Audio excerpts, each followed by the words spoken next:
Akĩaria arĩ mwena wa tigania ya ithũĩro kaunti-inĩ ya Meru, icera-inĩ rĩa gũthũrima tabarĩra cia ũthii wa na mbere, mwandĩki mũkaru ministry-inĩ ya ũrĩmi Paul Rono nĩ augĩte thĩna ũrĩa ũrarĩ ho hau kabere wa kwenderia bataraitha ya maigĩrĩra ndũkuonwo kĩmera gĩkĩ.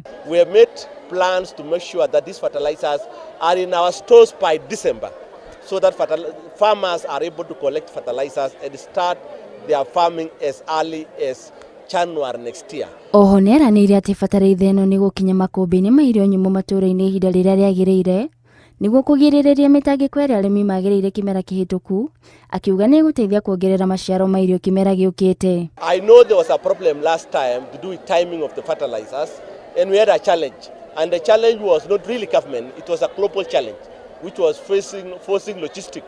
Mũmbunge wa gĩcigo gĩkĩ John Mutunga ũrĩa nowe mũikarĩri gĩtĩ wa kamĩtĩ ya ũrĩmi mbunge-inĩ ya kĩbũrũri nĩ atũgĩrĩtie thirikari nĩ kũnyita itemi inene harĩ waki wa makũmbĩ ma kũiga irio, kuona gũkinyĩria rĩu makũmbĩ 3 nĩ mambĩrĩirie gwakwo mwena ũyũ. Nataka kushukuru sana serikali yetu kwa kusikia huo mwito na maombi yetu kupitia kwa wizara ya kilimo na PS yuko hapa Daktari Rono, wametupea store 3.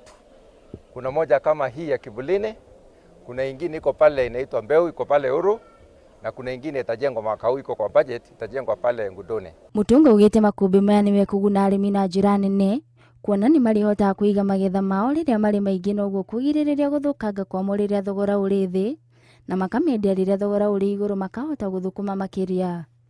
Handũ-inĩ ha Inooro TV, njĩtagwo Nduta wa Buthia.